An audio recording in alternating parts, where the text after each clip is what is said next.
Teman-teman, hari ini kita akan berbicara tentang positive rate. Apa artinya positive rate? Positive rate artinya adalah tingkat positivitas terhadap sesuatu.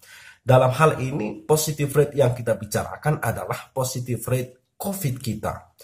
Positive rate kita per 24 Januari 2021 kemarin adalah 33,24%. Angka ini meningkat dari tanggal 30 Desember 2020 kemarin yang masih berada pada angka 21,7%. Per 24 hari kemarin sudah berada pada angka 33,24%. Apa artinya 33,24%? Persen artinya 100.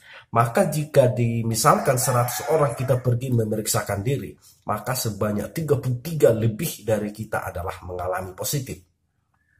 Kita kurangi 50 orang kita yang berangkat untuk tes, maka sebanyak 17 orang dari kita dinyatakan positif. Atau saya sederhanakan, saya misalnya sedang menyanyi trio, namanya trio berarti 3 orang. Salah satu personil kami berarti sudah mengalami positif, tetapi karena mungkin dia tidak mengalami gejala, tidak mengalami merasa dirinya enak-enak saja, maka dia tidak memeriksakan diri atau ya merasa biasa-biasa saja. Jadi artinya 33,24% itu adalah jika kita 3 orang maka 1 di antara kita positif.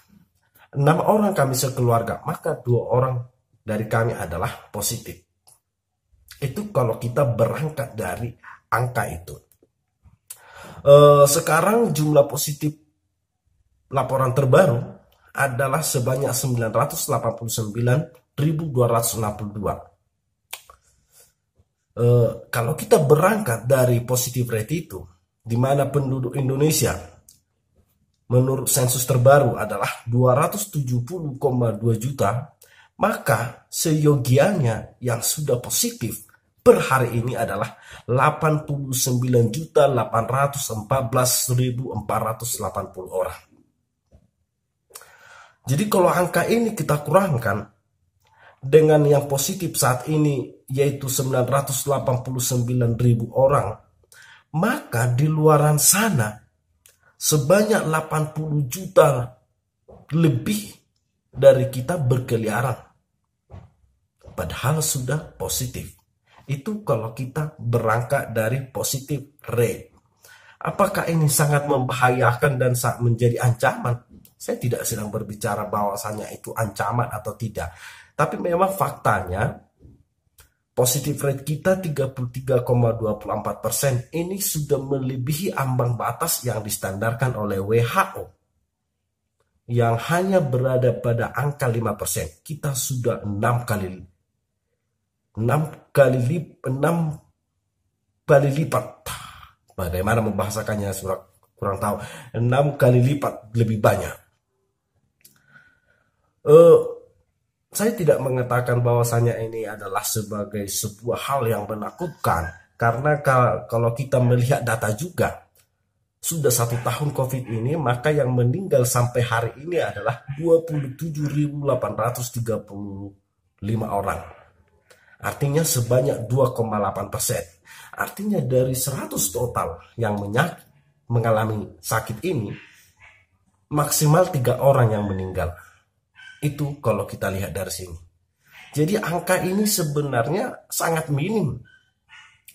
Masih 27.835 sudah 1 tahun. Padahal sebelum COVID, jika kita melihat angka yang saya ambil dari kata data box ID, yang meninggal pada tahun 2018 artinya sebelum COVID adalah sebanyak 1,72 juta, 1.720.000 orang per tahun.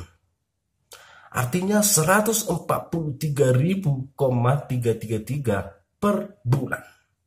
Angka ini jauh melebihi yang meninggal karena COVID saat ini, yaitu 27.835 orang. Saya tidak bermaksud sedang menyepelekan bahwasanya COVID ini tidak berbahaya. Pada saat yang sama juga saya tidak sedang mengatakan bahwa kita harus wanti-wanti, harus takut. Karena trio kami tadi 1 orang maka sudah positif. Tetapi yang mau kita bilangkan adalah bahwasanya yang jauh lebih menyakitkan dari COVID ini adalah drama di baliknya. Kita sudah sama-sama tahu, orang dinyatakan positif maka akan dijemput pakai ambulans, pakai polisi, pakai Satpol PP, dan berbagai drama-drama lainnya. Yang menyakitkan itu adalah drama di baliknya, bukan penyakitnya.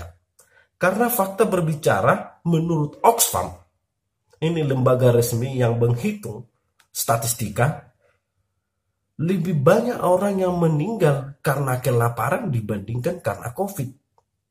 Per 4 detik, 1 orang dinyatakan meninggal karena kelaparan. Padahal COVID masih sangat sedikit. Dibandingkan dengan rokok, menurut data yang saya peroleh, per tahun 225.700 orang meninggal karena rokok. Jauh karena COVID yang hanya 27.835. Padahal kita tahu saat ini kalau orang merokok kita tidak menjauhinya. Tetapi saat ini ketika orang kena COVID, maka jangankan hanya orangnya, bahkan kampungnya pun tidak kita singgahi.